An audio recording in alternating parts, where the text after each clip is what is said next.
Imagine this. You roll over in bed at 7 a.m., tap your nightstand. There's no phone there, no visible device, but your lights turn on. Your calendar for the day appears on the wall. Your coffee machine starts, and your car is already preconditioned to the perfect temperature, that invisible control center of your life. That brain quietly running everything in the background is the role the iPhone 18 Pro Max is being built to play today. We're fast-forwarding into Apple's future and painting a realistic picture of what the iPhone 18 Pro Max could actually be if Apple keeps moving in the direction they're going right now. A nearly invisible slab of glass that doesn't just sit in your pocket, but manages your day, protects your privacy, and replaces almost every other device you rely on. The iPhone 18 Pro Max hasn't been chained to a charger all night because it doesn't need to be. Battery anxiety is basically gone. Sitting on your nightstand, the always-on display subtly brightens as it recognizes you instantly, even from an angle, and shows only what matters. Your sleep score from last night, your first meeting, the outside temperature, and how long your commute is going to take. No explosion of random notifications, no flood of stuff you don't care about. By this point, Apple's on-device intelligence has really learned you. Which apps can interrupt you in the morning, which contacts are allowed to break through your focus mode, what kind of information you actually want to see at 7 a.m., and what just stresses you out. You get up, head to the bathroom, and as you brush your teeth, the tiny sensors around the camera and frame are quietly doing health checks you've opted into.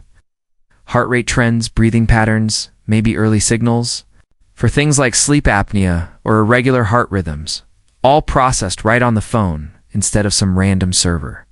That's Apple leaning as hard as possible into a future where health tracking is powerful but private, where your data stays on your device by default. You're leaving the house. You grab what feels like an impossibly thin, light slab of glass and metal, thinner and lighter than today's Pro Max phones, but somehow more solid and premium. The edges are smooth. The back is a matte, grippy, fingerprint-resistant material built from recycled metals and glass. Because by the iPhone 18 Pro Max era, environmental impact won't be a side note in the keynote. It will be a selling point on the box. You tap the side. The screen wakes up, and it's basically a single living surface. Edge to edge. No notch. No dynamic island hole. No visible selfie camera. Apple's been working for years on hiding everything under the display Face ID sensors. The front camera, even some of the speaker tech, so by then, you're likely looking at pure screen with nothing breaking the illusion.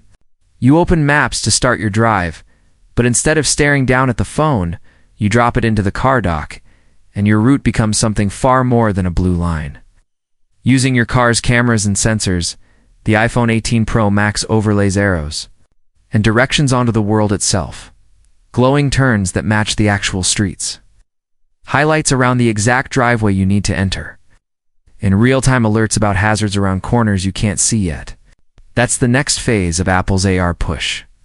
The phone stops being a distraction and becomes a layer of intelligence over reality. At work, this intelligence shows up again. You walk into a meeting, set your iPhone 18 Pro Max flat on the table, and with your permission, it's capturing the whiteboard, the slides, and everyone's voices. As people talk, your phone is auto-transcribing, tagging speakers, summarizing key decisions, and generating clear action items, all processed on the device itself.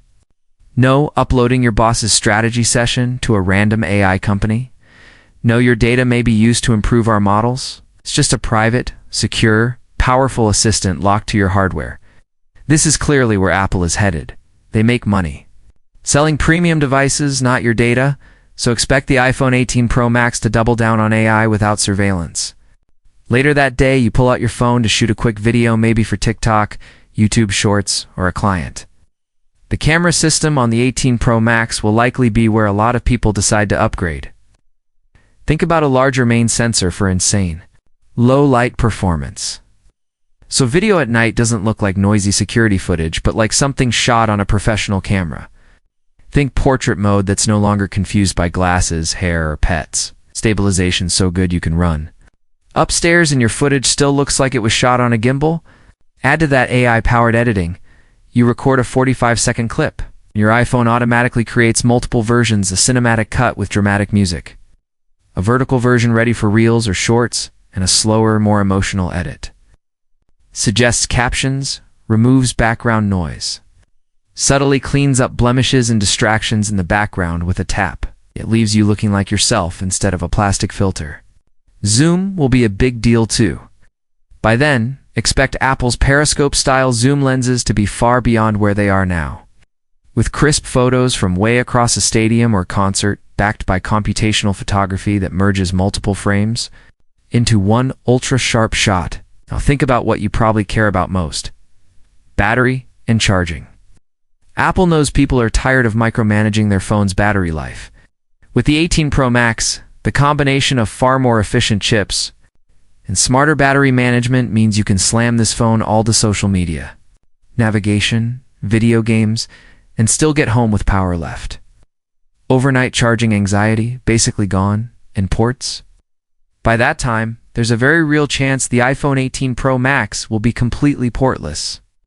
No Lightning, no USB-C, just a super fast, super efficient MagSafe-style wireless charging system that's become standard everywhere. Your desk, your nightstand, your car.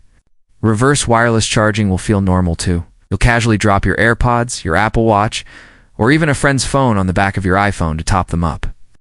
Some people will complain about losing the port, but Apple sees one sealed. Slab is more water-resistant, more dust-proof, and more durable overall. Durability itself will be a quiet revolution. Stronger glass composites, coatings that can self-heal tiny scratches over time, and a frame that flexes just enough to survive drops without bending permanently. The goal is simple. You keep this phone longer, not 2 years, 5, 6, maybe 7 years. That's why the 18 Pro Max can't just be a little better. Then the phone in your pocket now has to feel like a different category of device. And that's where the software and the intelligence really matter. Imagine picking up your iPhone halfway through the day and seeing a subtle prompt that actually feels helpful. You've got 20 free minutes. Want to finish that video edit. You started yesterday. Or you usually call your parents around this time. Should I start the call? Your phone shifts from a dumb rectangle waiting for you to tap icons into an assistant that understands your routines. But crucially, does it without selling your habits to advertisers. Apple's whole pitch is we make money from hardware, not your information. And by the time we hit iPhone 18 Pro Max, expect that message to be louder than ever. Deep integration across your Mac, iPad, watch, maybe AR glasses, all synced. Through iCloud with heavy encryption and as much processing as possible, done locally on your device. So with all of this, here's the real question. Is this the phone you should actually hold out for? If you're on something like an iPhone 14, 15, or 16 and they're still fine, you might be right in that zone where the 18 Pro Max is the okay. Now it's worth a big jump moment edge-to-edge display, almost invisible bezels, a genuinely useful on-device AI assistant, camera that covers 99% of what a pro camera setup would do, and a battery that doesn't force you to live near an outlet. But there is a catch. This thing will not be cheap. Apple has been steadily pushing prices up, especially on the Pro Max line. By the time we get to iPhone 18 Pro Max, you're looking at an ultra-premium device aimed at people who live on their phones, creators, entrepreneurs, productivity-focused users, and at people who are willing to invest once and keep that phone for years. If you mostly text, scroll social media, and snap the occasional photo, you might not need all of this. A more affordable iPhone, or even an older Pro model, will probably do everything you care about. But if your phone is your camera, your office, your bank, your GPS, your health tracker, your entertainment system, and your creative studio, then the iPhone 18 Pro Max is basically Apple's way of saying, this is your main computer now. So ask yourself, if Apple really delivers this portless, nearly bezel-less, with deep on-device intelligence, killer cameras, and all-day battery, would you buy it?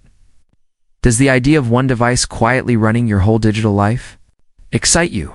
Or does it make you a little uneasy to depend on a single object that much? Because whether we like it or not, that's where the smartphone race is headed. When the iPhone 18 Pro Max finally shows up, it won't just be another iPhone. It'll be Apple's answer to one huge question.